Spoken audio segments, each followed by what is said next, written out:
everyone, it's Katrina, and welcome back to another episode of Everglades National Zoo. This is episode 6, and today we are building a habitat for some Baird's tapirs and capuchin monkeys.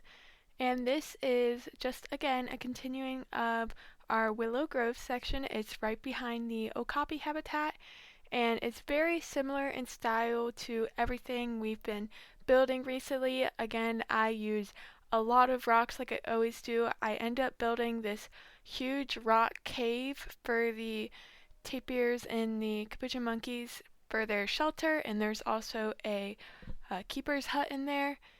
And again, this was a shorter build. It only took me a couple hours because I've really gotten a hang of the style I'm using with all the foliage. Again, same foliage. And I had a pretty clear vision of what I wanted for this habitat. I wanted it to be split on two sides with a path going down the middle. So the path is over the water like many of the path in this zoo is. And the habitat is on both sides, and both animals can reach each side. The capuchin monkey reaches the other side by climbing across some vines that are in between a couple trees, so they walk across the path right above your head, so that's pretty cool. And then the tapirs go under the path through the water to get to the other side. At first, I tried to make a little tunnel through the terrain for the tapirs to get to the other side because the path wasn't tall enough for the tapirs to swim under, but this ended up not working out. I don't know what I was thinking, honestly. It would have been much easier to just raise the path, which I did end up doing, but I cut all that out because it was just a lot of me struggling because I couldn't get the tunnel so close to the water and with the path, so it was a lot easier just raising the path a little bit.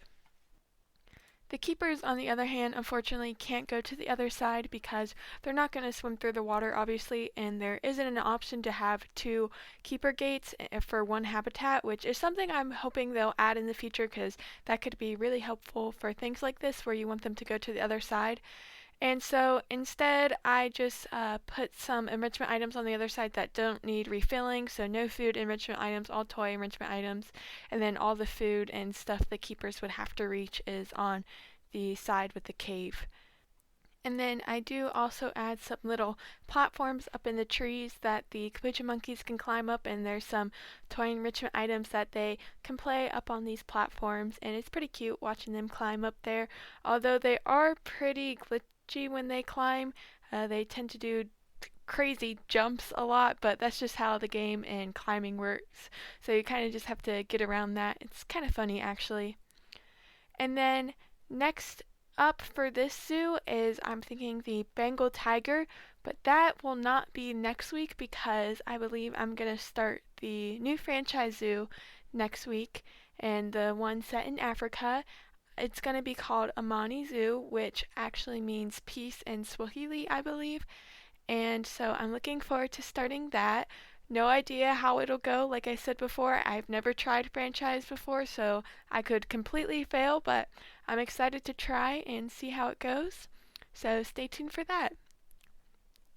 And continuing on with this episode, one thing that happened a lot while I was building is animals were escaping so much, especially my otters. I think there's some kind of bug with them where they always escape because every time I look at their traversable area, it doesn't show any escape points, but they're always escaping. So it was kind of annoying because that did happen when I was first building their habitat too, but then it stopped for a while, but now it was doing it a lot again.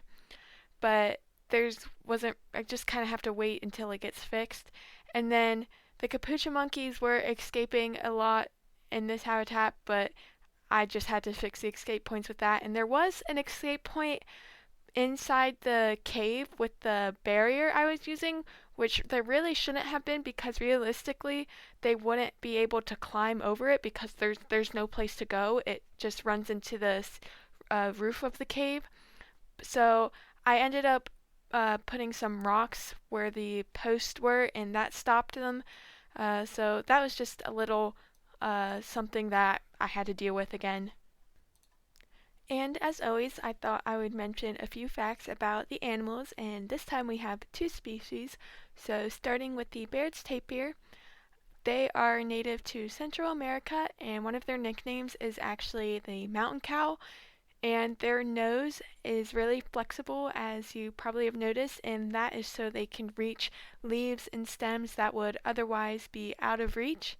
And they live in forests and wetlands, but they're really able to adapt really quickly, so they're also able to live in disturbed forests, grasslands, and even mountains. And they're really good swimmers, and they have no trouble getting up steep slopes or anything. And with the capuchin monkey, they live in family groups up in trees, and they live in South America, as we did get them in the South America pack. And they live in climates with really high humidity, so a lot of the times you might see the monkeys sticking their tongues out, but they actually do this to allow moisture to evaporate, which helps them to stay cool. And both tapirs and the Baird's tapir and the capuchin monkey have similar threats. It's habitat destruction, like a lot of animals, and hunting. And the Baird's tapir is identified as endangered, and the capuchin monkey is actually, its conservation status is labeled as least concern, though they do both have those similar threats. I don't have as many facts as I usually do for these two animals, mostly because I just ran out of time to research them, but I hope you found those interested. And again, like I said earlier, this was a shorter one, so I don't really have a lot more to say. One more thing I did want to mention is that I've been able to come up with a schedule. Well, I didn't really come up with it because I already had it, but so far I've been able to stick to a schedule, so I'm going to continue to stick with this. So I'm posting one video a week every Thursday at 11 a.m. Eastern Standard Time. So that's when you can expect a video. And like I said earlier, our next video is going to be the start of our new franchise zoo, so I hope you're looking forward to that. As always, thank you for watching this. If you would like to receive any updates from me, feel free to follow me on Instagram. There's a link in the description. And thank you for watching this, and I hope you enjoy the rest of the speed build, and I'll see you next time.